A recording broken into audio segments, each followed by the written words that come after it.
Hello and welcome back to the Beardworks Podcast for episode number 36. Today's episode solely focusing on an anime movie. So this one's going to be a pretty big one for me personally because I love this TV show and the movie I really enjoyed as well. First off, Nick, how you going, man? Yeah, good dog.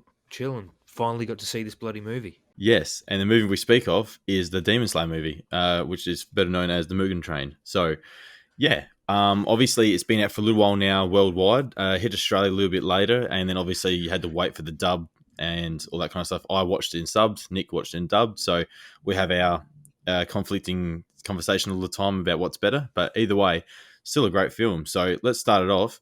Nick, just before we get into the nitty gritty and the spoilers of the movie, what were your overall thoughts? Yeah, the movie's sick. I struggled a bit with the TV show. Like I lost interest throughout the middle of it. The end of the season, whatever the first one is, it's really good. But yeah, the movie's I've found a lot better than some of the episodes. Heaps more action. I found it like it's because it's an arc from the manga and it continues on from the story from the from the season one. I felt like it was just like a really big episode where it had like mini arcs throughout. I never felt like one of those movies because I felt like the set pieces weren't where they would normally be in an anime movie or even a movie in general. Normally you have like, the build up of the first arc and then you have, or act, sorry, and you have a bit of a big fight and stuff like that. I feel like this was like a progressive thing and never really got going like to the extent of what the movie of some other anime movies do. But that doesn't mean it's a bad thing because the Demon Slayer I feel like is a really good story told so far. So yeah, it's definitely doesn't like hold anything back. It just starts and then it goes. Like, and you see the intro, like the intro of the movie is the end of the season, which I thought was really sick. Yeah, and so let's get into it now. So obviously, complete spoiler warning. We're getting right into the nitty gritty of it. We want to talk about all the bits and pieces that pop up through the movie itself. So obviously, first off, animation on point again, as in the TV show was always amazing as well. So this is just top tier stuff. Yeah, I feel like these animes that don't have like 1,000 episodes and stuff, there's never really any dip in quality. It's always pretty good across the board. Well, we know that the people that are behind the design are UFO Table, which are the same people that do the Fate series. Yep. So that speaks for itself. But the character design and some of the shots in this were absolutely amazing because there's so many different elements that come together in this movie, where you have like the inner worlds in the situation when they're sleeping and stuff like that. You get to see like the different kind of existence that they're in at the moment, and you see like some beautiful picturesque. Tanjiro is amazing, like it's just like a clear blue sky, and then you got Rengoku's like sort of like fiery soul, like that was so cool. And then you sort of like obviously jump into the other two where you see Zenitsu's is like a very playful thing, but his inner part is like darkness. You know what I mean? Yeah, I like how you got to look at their souls, and the main character is just like ideal, and then everyone else is just kind of very reminiscent of their personalities. But I did call it, you know how he's got to kill himself to get back into the real world? Yeah. I did call that he's going to almost kill himself in one scene because they kind of set that up. That's so from the get-go, obviously we understand that the build up to this movie, obviously from the TV show where it was, there's this train that passengers keep disappearing and dying on, and then we need to find out what it is. And obviously we know it's a demon, and we knew from the end of the season one where we had all the lower moons getting like picked off by Muzan. So we know that the last one surviving, which was Upper Moon 1, he got that power boost, and that's how he is so powerful in this. In saying that, he's not that much more powerful considering that where Tanjiro and Inosuke are sort of at with their training. They obviously just come off this training like last few episodes of the season. So we know that they've improved a little bit, but like to the point where they could defeat a lower moon, I should say, one with a power boost, it was a bit strange. So what number was the villain in this that turned into the train? That's lower moon 1. So obviously you got the upper moons and the lower moons. So out of 10, which one is this? This is number 1. Okay. So this is number 1 lower moon, and then you've got the whole other set of the upper moons that have not been touched in centuries, like they have not been moved in rank. And that's the one we saw at the end, that number 3. Up 4, I think upper moon 4. Yep. So yeah, obviously lower moon 1 eventually. So obviously throughout the story, we get to meet Rengoku, who is the Flame Hashira, which is I like his persona. He's a very like positive character, but he's also kind of like over the top, like he wants to kill things.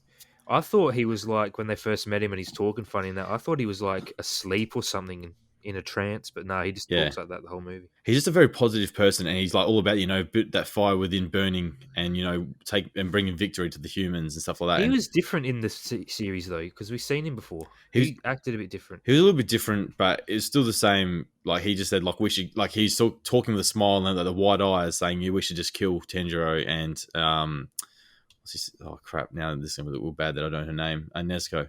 So, Yep. but yeah, so obviously we get to meet him, and like the characters instantly fall in love with him, and like he's like being a mentor towards them, which is awesome because like they haven't really had that mentor. They're going off and learning on their own, becoming stronger on their own. To have a mentor as a Hashira, he's going to train them together, which obviously we knew that was never going to work out. You realize how weak they are compared to like these dudes. Oh yeah, it's night and day, isn't it?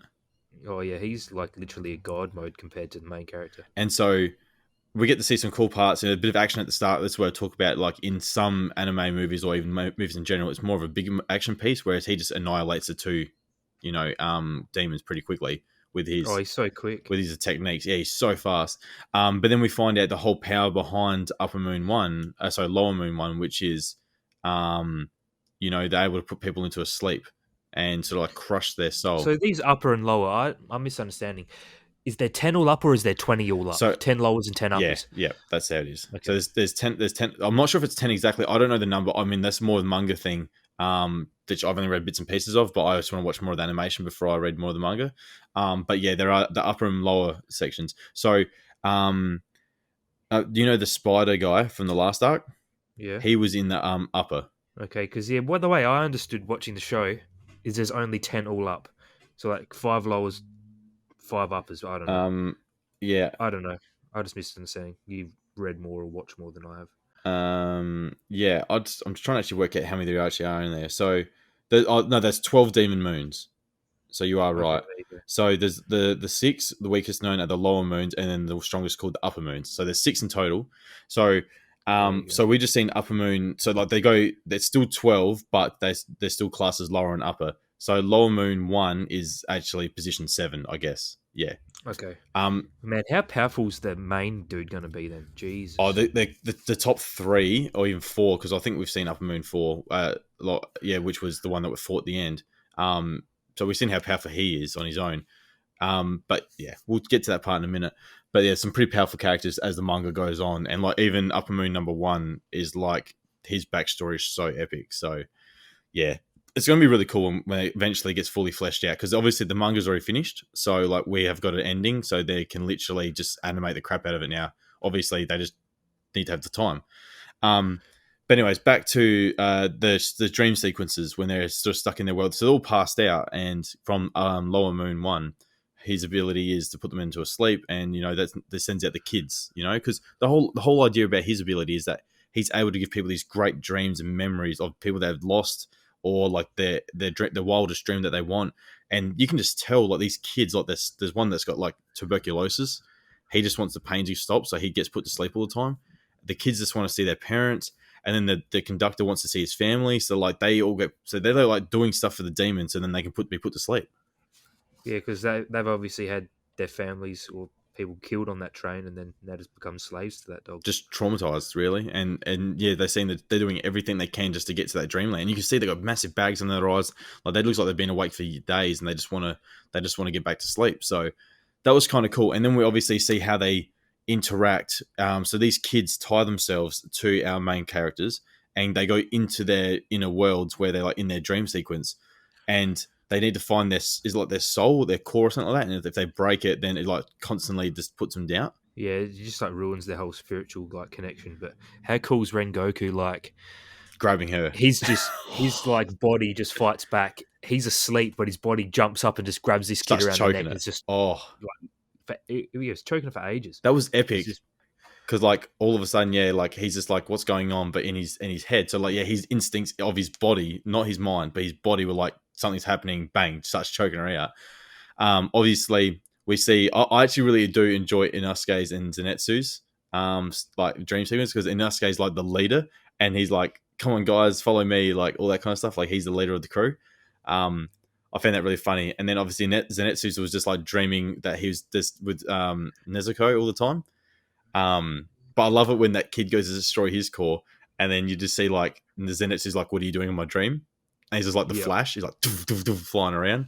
Oh, Yeah, he gets kind of bitch in this movie. You don't see him much, but when you do see him, he's pretty cool. well, I think Zenitsu's got a pretty good story arc when it comes towards the end of the manga. So like, he's got some pretty good fight scenes. Like, he actually goes up and gets some pretty powerful enemies, and like, yeah, I'm not gonna ruin it for you because yeah, just some epic scenes. But They're surely these three are going to become Hashira. Like they're going to become the sickest dogs. well, there's lots to it.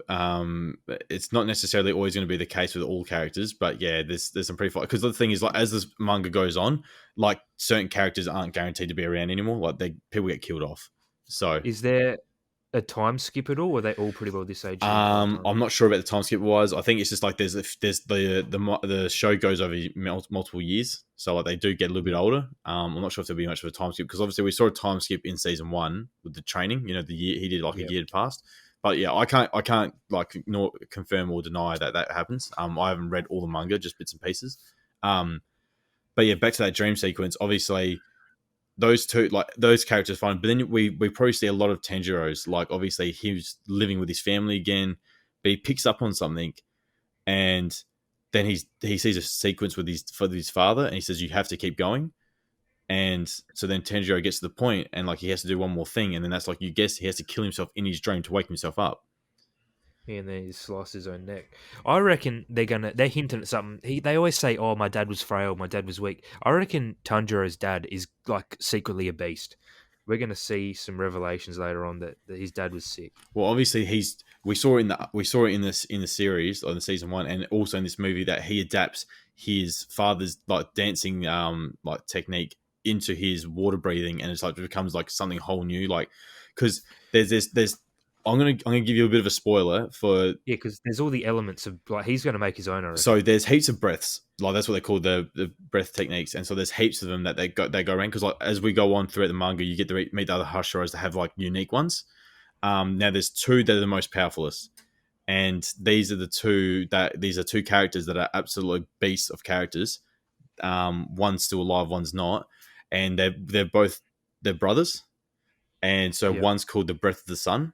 That's his ability, and that's what they're tying Tanjiro's ability to, the Breath of the Sun. yeah, And then there's the Breath of the Moon. And damn. so the Breath of the Moon is the other one, which, yeah, so we'll learn. That's just two little bits of an overarching story of like this powerful breathing technique. So Because he does like water mainly, yeah. and now he's getting into the fire breathing. Is he gonna like morph the two and make his own? Well, the whole idea was that he was meant to see Rengoku, because Rengoku is the Flame Hashira, but there's a difference between fire and flame, I think. Yeah, That's what they talk about, and obviously we see that in the story how, you know, his father's like, oh, we're just the Flame Hashiras, we can never be as powerful as the original Breath of the Sun. Um, yeah, damn. So like that's what they talk about, and that's what we see in Rengoku's dream and stuff like that, which is really cool. Bit of backstory towards him, because he just like started out like, you know, and he just worked his ass off to get to where he was. But yeah, so coming back to the story, obviously Tanjiro kills himself over and over again until, or not at this stage, but he does kill himself for the one time, the one time. Wakes himself up, and he also gets a bit of help from his sister. I love that scene when the flames come through, like that's just epic, you know, in his dream. Like, Oh yeah, he lights up. And his Nezuko sort of family's like, yeah. yeah, Nezuko like uses her blood demon art and just like wakes in his dreams like flames, and that's when he wakes up. He's like, holy shit, something's wrong. Busts out, and then I can't remember the sequence straight after that, but eventually like Tanjiro stops his kids. Eventually they all, oh that's right, Inosuke wakes up too, and then they go up. Oh, Tanjiro goes first to fight Lower Moon 1. Sorry, has a bit of a battle there, but you realize that he's pretty powerful, and he knows how to. And Tanjiro gets put to sleep all the time, which is kind of cool. He has to wake himself up by killing himself. Yeah, just slicing his own neck. You realize how shit and how many lower moons they would go through Yeah. compared to the upper ones. Well, yeah, 'cause that's what they say. Like, in the upper moons have never been moved in like 400 years. Yeah, rough. So that's how we know how powerful they are. And so obviously Inosuke wakes up, and then it's like Tanjiro and Inosuke sort of try and defend, because like obviously then there's they defeat, so Tanjiro defeats Upper Moon 1, well, he thinks, and then but then you realize the Lower Moon 1, sorry, but then he morphs with the train, and so all of a sudden it's just like this fun. It's a bit of a CGI. I didn't really like the look of it, but I didn't like when all that jelly was on the train. yeah, I mean I understood it. it just didn't look great. On the inside, it looked good Oh, though. Like they you drew the just inside. you don't need 3D models over 2D drawings. It's just It's so noticeable. But yeah, obviously, the train gets morphed. All of a sudden, you find out that he's morphed himself to the train, and the nape of the neck is still connected somewhere. And so that's when you start to learn that Rengoku wakes up, and then he's defending so many parts of the train. Zenitsu or Nezuko will defend her bit of the train, and Inosuke and Tanjiro have been tasked by defeating and finding the neck of Lower Moon 1. So that's when it starts to kick off. That's the best. That's probably when it starts to really get going, which is good because that's about an hour into the actual movie nearly. yeah. It's long for an anime movie. I saw it in the cinema and it felt like it went on. Like the dream sequence felt like it dragged on a bit, but I didn't mind it because I understood what was happening and what they're pushing towards. It's not just like a quick snap action like fiesta for like anime. It's actually building the story, and so it makes us be a bit more connected with our main characters because this is an actual arc that we're not going to see on the TV show. Yeah. So obviously, let's go back to that cool scene where Nezuko is like trying to defend the passengers because they're all about to get picked up and eaten by like the tentacles inside this train. And Nezuko is like fighting them off, so you get to see a bit of action from her. But then she gets caught, and then the beat starts, and our boy Zenitsu comes flying through. Oh yeah, that's lit. He's just like, boom, and he's just killed everything. Just teleports in front of her. Well, he's not teleport. He just moved that quick. But like, yeah, he's like moves like 3 train cars, like dum dum dum, and you see it like the flashes of lightning. And I like it because they always cut back to the main character. Just goes, oh, I just heard thunder. Was that? He goes, what was that? Was that Zenitsu? Like, because they haven't seen Zenitsu use his power yet. Like, yeah, no, it's a flash and it's done, and he knows that Tommy's fighting on his own, and so like Nezuko sees him, and then like he sort of talks, but that's all we see from them, which kind of sucks. But I understand that this is not their arc, if you know what I mean. Like this is Inosuke and Tanjiro and Rengoku's arc, because then we get to see a cool fight sequence with Inosuke and Tanjiro. Eventually, obviously, like we're saying, there's eyes pop out all these tentacles, and they keep putting them to sleep, but Inosuke's ability, he's got the mask on, so it can't actually look him directly in the eye. So he's fine. Oh yeah, that's when it's like doing the flashes to put him to sleep, and yeah, Zenitsu's just gone sick. Yeah, and then you see that Tanjiro is like constantly killing himself in his dream, but then like you said, he gets very close to killing himself, and then Inosuke's like, you don't need to kill yourself, Yeah, no. Sick show. Yeah, and so like that, just that cool part, and then obviously they do combine their breathing. They have to be in perfect sync, and they do it after Tanjiro gets hit, he gets stabbed. So that's sort of like his part done for the movie because he's like got this bleeding now, so that puts him on the back burner. But yeah, so he uses his new breathing technique that he does, but apparently puts like a lot of strain on his body, sort of like Super Saiyan 3, really. But yeah, just absolutely annihilates the Lower Moon 1, and then the train just derails, and you think, okay, like that's the end of that. It wasn't much, but we knew something was coming, and the thing is, already knew the fight coming up, so I knew this fight was coming. But for other people, probably thinking, oh, that's it. So then you see Rengoku come out, and Inosuke is like injured, and Tanjiro's like bleeding. So like they're like, you have to control the breathing, and like you see that he's learning to control the bleeding and like make sure it starts to heal itself, which is kind of cool. And then that upper one shows up, and I like how he just goes for Tanjiro on the ground straight away, and Rengoku's got to block him. Yeah, just like you just see how quick Rengoku is just boom. Because that's right, because he sees the earrings, and Muzan said if you find the boy with I forget what earrings they called, but he goes to kill him instantly, and then Rengoku protects him, and you're like, okay, what's going to happen here? And then the fight scene kicks off. The music in this movie, the animation is just amazing. Like apart from the train, which we've already spoken about, but yeah, then the fight scene kicks off with Rengoku and what's his name? Akazan, I think his name is. The upper one. Yeah, Upper Moon 3. I don't know. He just looks like a savage, like pretty much like his character. tattooed. There's a lot of videos on YouTube saying that he's one of the best characters, like not just from a bad guy perspective, but like overall of the whole story, like his backstory and the way he acts. Because you see that he loves the fight. Like he reminds me of Goku, and you can see that in the fight with Rengoku. He's just like, you could become a demon and we can fight like this forever. He wants to fight, Oh, Rengoku should have been a demon straight away, man. And that's what he's trying to say. He goes, Rengoku, you could train for another year and be stronger than what you are right now, but I will continue to grow stronger for the next how many centuries?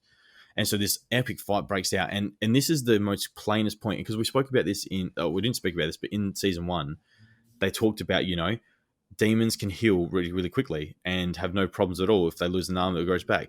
Whereas if a slayer gets like punched and breaks a rib or breaks an arm, they're I can't even say the word. Incapacitated. Yeah, thank God you can speak English. Yeah, they're in their struggle, and then things they might never heal properly. So there's always going to be a downside if you're a demon slayer to fighting a demon. You're always going to be at a disadvantage because you fight them at night too, and because they can't come out during the day. So, and that's what this movie I feel is trying to dig into our brain, saying that no matter how strong you get, if you take a cheap shot and break an arm or break a rib or even like bust your leg, you're stuffed. Yeah, and it just, even Rengoku, he's getting pummeled, man. He still goes in that fight. Well, that's the thing. Like, he gets like that because he's avoiding all these like critical hits, and then he takes that big one, goes flying into like the sort of like the mound of where the train goes on, and like you're just like, shit, he just took a big hit, and you're like, but he got back up and kept fighting, and you can see like he took a few dodges and took a few hits, and you see he's like that cut above his eye got worse, so he's starting to lose vision in that eye, and you're like, this guy's mad, and you see he's got broken ribs and stuff like that, and you're like, he's still fighting, and the best part is like his precision defending, like protecting himself, is so good because like he's using his fists and he's using the blade to block the fists. That's not easy. Yeah, and he's got one of the coolest swords, I reckon. That fire sword looked lit. Yeah, and so he's like popping off all these moves, and they're pretty cool moves. And then obviously, like we see that he's pretty much not at his end because we see what he brings out next. But like he's damaged, he's out of breath, he's really looking like he's on his last legs here. And then so he's just like, become a demon, and we can do this. Like you can learn and you can fight, and goes, just please. He's like begging him to become a demon. You know what I mean? He should have became a demon, killed him, and then killed himself. That would have been a sick end to the movie. Yeah, funny you should say that.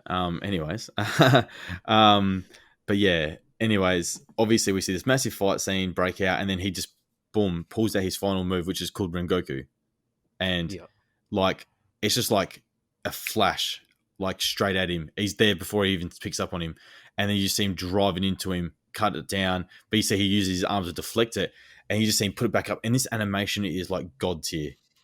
Yeah, this demon is like the Flash anyway, and then he's just Rengoku's quicker, just straight on him, boom. And he didn't even see him. Yeah. And you see like this stuff surrounded by fire, and he's doing all this sick move, and it's like just bang, and you think it's all done and dusted, like you don't know who's won, and then like you see Tanjiro's like happy, but then the smoke, like the dust clears, and you see like he's got a massive like fist through him. Yeah, it's kind of a stalemate. They both get hurt, but yeah, it doesn't end very well for Rengoku. He dies. Demon escapes, but that was so epic though, because like you see that he uses the breathing to like lock his arm in there, so like he couldn't get his arm out, and then he just throws the sword and he starts cutting his neck, and you're like, holy crap, he's gonna beat him. But then you realize that he's just holding out until the sun comes up. Yeah, and you're like, because how strong is he, man? That demon couldn't get out of his grip. Yeah, and he's like a demon that's been in the upper moon for so long, and so you're like, holy crap, he's holding his arm as well as like using his sword to trying to cut through his neck. And you're like, and then so he's like freaking out because he goes, oh my god, like I'm not going to lose my neck because I can stop that, but the sun is going to get me. As he's freaking out, Rengoku's like, I'm holding you off, and then you just see Tanjiro's like to Inosuke, go cut his neck off, like go help him. He runs up, and then Tanjiro's like, I've got no choice, like I need to go too, and he starts running even though like Rengoku said not to, and then they're just not quick enough. Nah, and then you just see like he just attaches his arms and legs it, and you're like, oh god, like this is so unfair. But has now Tanjiro, because when the demon's running away, he throws his sword at him, it sticks in his back. Does he not have his second sword's already gone? That's what I was thinking straight away. Because like, I thought Rengoku was going to like pass down his sword to him. Yeah, that's what should have happened. I don't know. I think the swords are very personalized, so like that's the whole reason, Dual wields, mate. But I do love it though when Tanjiro goes and throws his sword and he uses his father's technique. And he's like a bloody bullet, and it like flies and stabs him, and he runs off with it in his chest. Yeah, I don't know how he's going to get his sword back now. He's lost his second one. That's what I mean. He literally just got his sword back, and he's lost this one. I was like, so what's going to happen here? Unless like they find it later, I don't know. But all I know is that sword maker's going to be very unhappy. But I don't know. But overall, obviously, there's a really touching. I was actually like, wow, that's really touching. Like that scene at the end, how they're all talking, and Rengoku's like, go get my notes from my father and stuff like that. and Yeah, there's just so much build up, and then you see Rengoku like he dies. But I love how Tanjiro's like screaming and yelling at the demon. And he's just that like is he goes, he huge. won. Like he goes, Rengoku won because he goes, we fight you in the dark, and you goes, you run away. He goes, and he's still alive. So like I was like, yeah, that's so cool. But yeah, there's that connection between Tanjiro and Upper Moon 4. That goes on like later on into the manga as well, and obviously into the show when it eventually gets animated, and there's like bloody sick fight scenes. Man, Tanjiro is going to need like hyperbolic time travel to chain to get anywhere near Rengoku, man. Like Well, he's a bitch compared to that. there is this thing that happens to demon slayers to a certain when they get to a certain point in their training, or I'm not sure how it comes about, or if it comes with killing demons, but they get a power boost from something, Yeah, which is really cool. But apparently, it's like quite deadly. Like once you keep using it. there you go. So that's just me throwing speculation out there because I know there is something out there that makes them stronger, but I don't know what the outcome is. But yeah, there's heaps of cool fight scenes coming up. The next season will take off shortly this year, and that is following another Hashira, which is the guy with the dual swords. I forget his name now, but we'll know of it shortly. Is he the tank looking one? He's like strong Yeah, looking. pretty much. He's got like 2 wives or 3 wives or something like that. He's like in the party district where he fights demons. Damn. And so like that's a pretty apparently full on fights. Was Rengoku high up in the Hashira, or was he not high up? Well, there's a scene where there's a demon slayer talking. I forget which Hashira it is. I think it might be the Snake Hashira, if that's what the one it is. But he's just like, oh, even he lost in regards to Rengoku. So you know that Rengoku was quite powerful. But in saying that, I don't know if any of the demon slayers have this special ability yet, or if it just happens because they get better. Because they haven't seen it. None of those Hashiras have actually fought an Upper Moon before. Yep. So like Rengoku's the first one. So they're like, yeah, they're not sure how powerful the Upper Moons are, but obviously the big thing that comes out of this is that no matter what you are, you're only human. If you take a hit and you break something, you're not going to heal straight away. So you're always going to be a disadvantage. So, If there was two Hashira, I reckon they could have killed that upper. oh, for sure. Because Rengoku got real close. Like seconds away from killing it. Yeah. But so anyways, we've pretty much explained the entire story, but it's just fine because it's an amazing movie. And I love Demon Slayer. I love the animation. I love the story. I love the characters. So my overall feeling of this, like if I compare it to other anime movies, it's probably not like top tier, but obviously it is top tier. But for a movie wise, it's probably, I found it more of a long episode. Because people are like, why did the Upper Moon 4 just rock up? People would be confused. Yeah, well, they're skipping. Well, not skipping. It's just it was such a short arc. Yeah. That's why they made a movie instead of a season. Yeah, and so the way I look at it now is that I love this thing. I cannot wait for season 2. I'll watch the movie again and again. Or when it comes out on Blu-ray, DVD, or 4K, it doesn't really matter about 4K, but I'm going to buy it because I loved it. Music, animation, voice acting, like obviously for subs, I really enjoyed it. It would have been a shit season. It would have been so short. It's probably like 4 episodes. Yeah, like you had to do this in a movie. It would have been real shit. I think it's just good to showcase. And like obviously it broke records. Like it's the highest grossing anime film of all time. And it came when it released in America. It only just fell behind Mortal Kombat.